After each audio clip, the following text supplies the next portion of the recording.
Today we're making a few desserts, including this Oreo cheesecake, some banana-infused crepes, and a cherry pie filling that can be used for topping. So stay tuned because these recipes are up next. First thing you want to do is crush your Oreo cookies. I did leave the creamy filling because it helps to bond this cookie crust, just like the graham cracker crust on normal cheesecakes. Once it's fine like this, we'll just add it to a mixing bowl and add a few tablespoons of melted butter to help it bond. Then add it to the bottom of your cake pan, and you want to press it around evenly. Then go back over it with something that you can press firmly, make it flat, just like this. Now here I've got my cream cheese. I'll be adding the sugar. Spin and mix that in. Now the vanilla and a little bit of flour.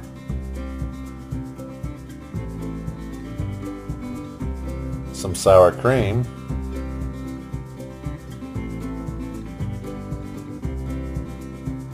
and mix that thoroughly. Now you want to add your eggs one at a time. Let it mix all the way through before you add any other eggs.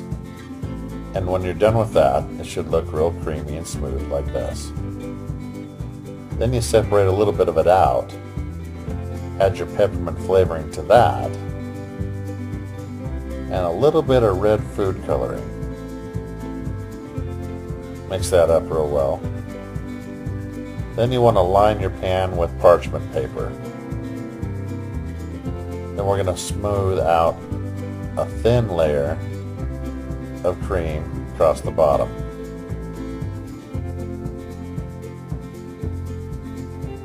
Doesn't have to be perfect, but then we'll come back in and drizzle some of the red cheesecake filling in there, and then over the top with another layer of the white. I do it this way for two reasons. First, it gives it that ooh and ah effect, that real nice look. And second, this way you get to share the vanilla cheesecake flavor and the peppermint as well. And it should look like this when you're done. Now I take the Ziploc bag with the red and I'll snip off the corner, just like you do when you're making frosting. And I'll make this corny looking circular motion. And as you can see, I'm not very coordinated. But I like to make this circular motion all the way around. And this adds the mint flavor to the top. Then we'll bake for 40 minutes at 325 degrees.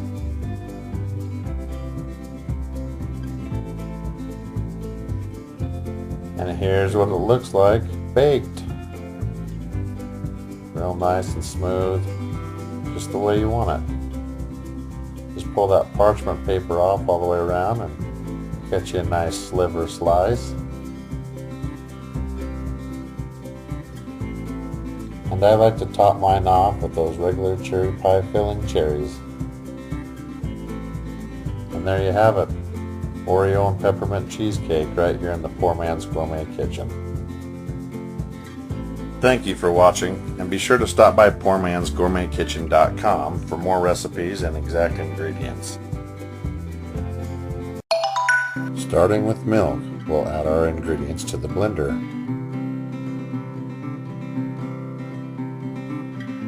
Now an egg.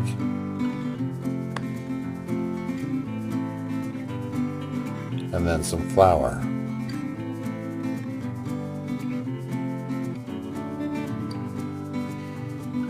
A little bit of sugar to sweeten it up.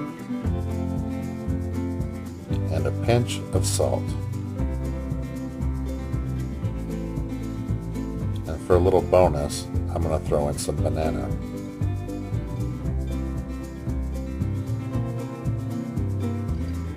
Get that blending good. But don't do what I did and forget the vanilla.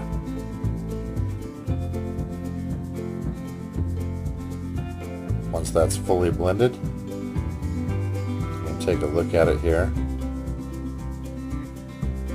and see that it's good to go. Now in a hot pan, we'll add a little bit of butter.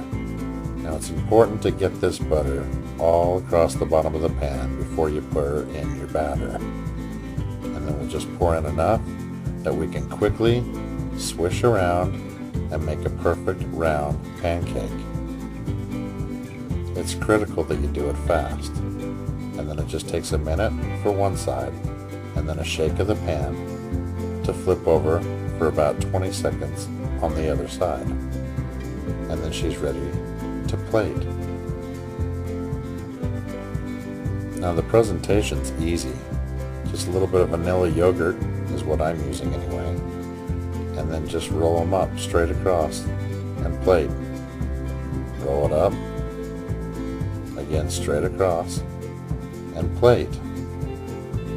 And one more time, roll it up, and then throw it on your plate. I've made a delicious cherry topping, and if you'd like the link for that, just click, and there you have it. Homemade crepes right here in the Poor Man's Gourmet kitchen. Thank you for watching, and be sure to stop by PoorMansGourmetKitchen.com for more recipes and exact ingredients.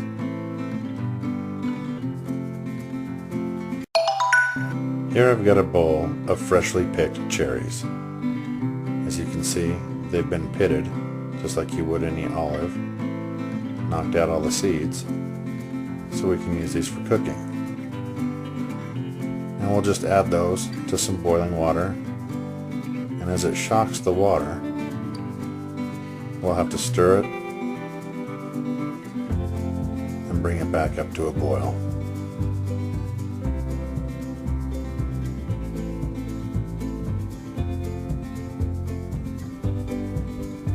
As soon as we bring the boil back up, we're going to add our sugar.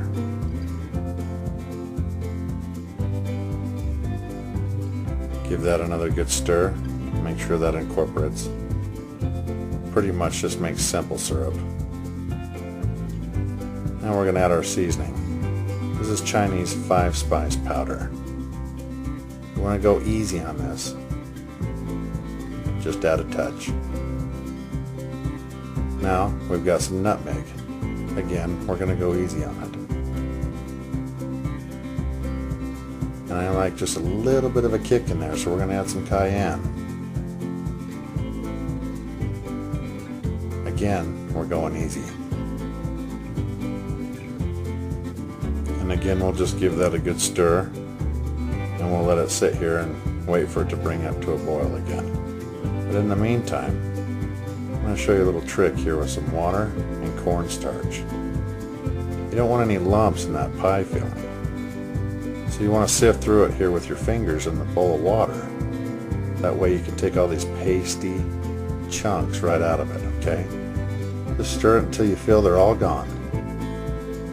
Then you're going to come over to the boil and you're going to add it straight to it. And that heat is going to activate it as you stir it in there until it gets real nice and thick like this. This is perfect. It's exactly the way you want it, just like this. And all you got to do is add it to a bowl that you can refrigerate, because it'll get even thicker in the refrigerator. But there you have it. Cherry pie filling right here in the Poor Man's Gourmet kitchen.